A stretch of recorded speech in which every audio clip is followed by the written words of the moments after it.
अभी संसद में वक्फ से जुड़े कानून में संशोधन हुआ है।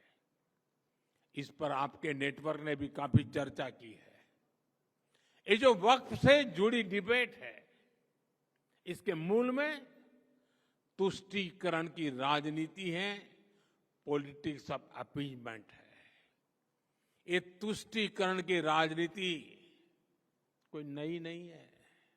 इसका बीज हमारे स्वतंत्रता संग्राम के समय ही बो दिया गया था। आप सोचिए, भारत से पहले, भारत के साथ साथ और हमारे बाद दुनिया में कई देश आजाद हुए, लेकिन कितने देश ऐसे हैं जिनकी आजादी की शर्त विभाजन थी? कितने देश हैं जो आजादी के साथ ही टूट गए? भारत के साथ ही ऐसा क्यों हुआ? क्योंकि उस समय राष्ट्र के हित से ऊपर सत्ता का मोह रख दिया गया। अलग देश का विचार सामान्य मुस्लिम परिवारों का नहीं था, बल्कि कुछ कट्टरपंथियों का था, जिसको कांग्रेस के कुछ नेताओं ने खाद पानी दिया ताकि वे सत्ता के अकेले दावेदार बन सके। साथियों, तुष्टीकरण की इस राजनीति में कांग्रेस को सत्ता मिली, कुछ कट्टरपंथी नेताओं को ताकत और दौलत मिली, लेकिन सवाल ये है, आम मुसलमान को क्या मिला?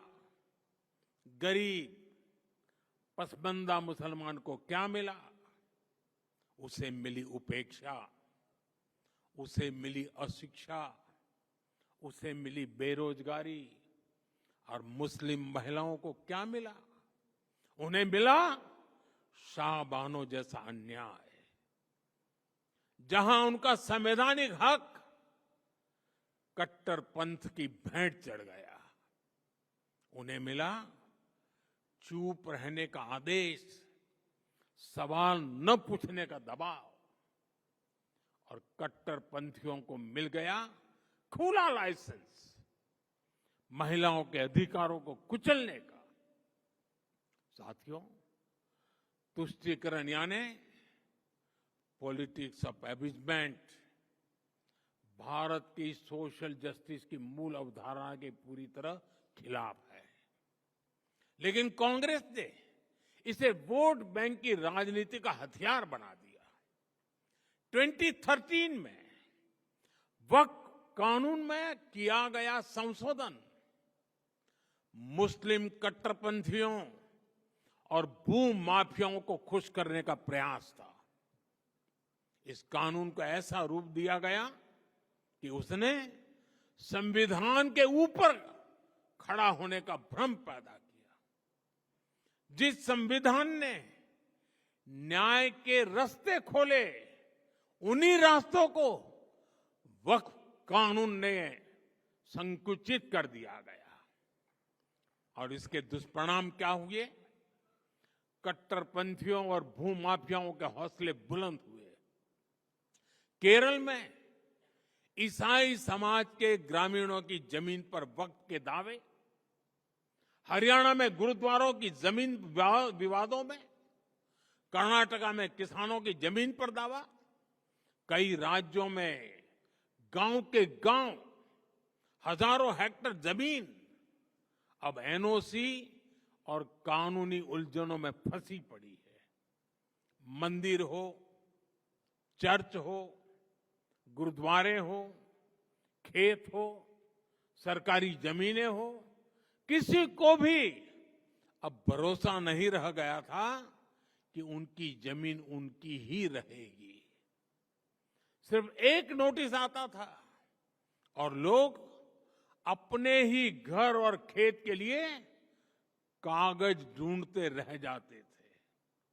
जो कानून न्याय के लिए था, वो डर का कारण बन गया। ये कैसा कानून था? साथियों, मैं देश की संसद को सर्व समाज के हित में मुस्लिम समाज के हित में एक शानदार कानून बनाने के लिए बधाई देता हूं।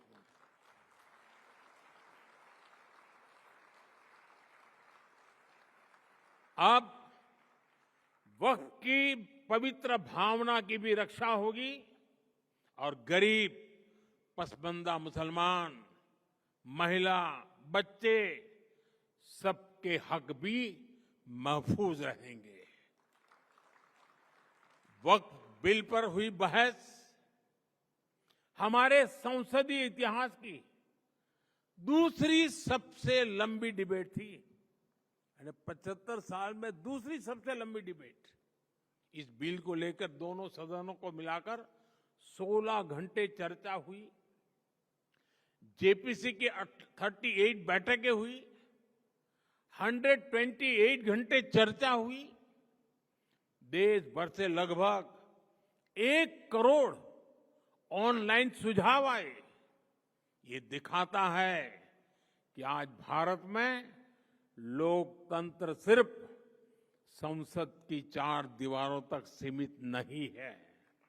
हमारा लोकतंत्र जन भागीदारी से और अधिक मजबूत हो रहा है।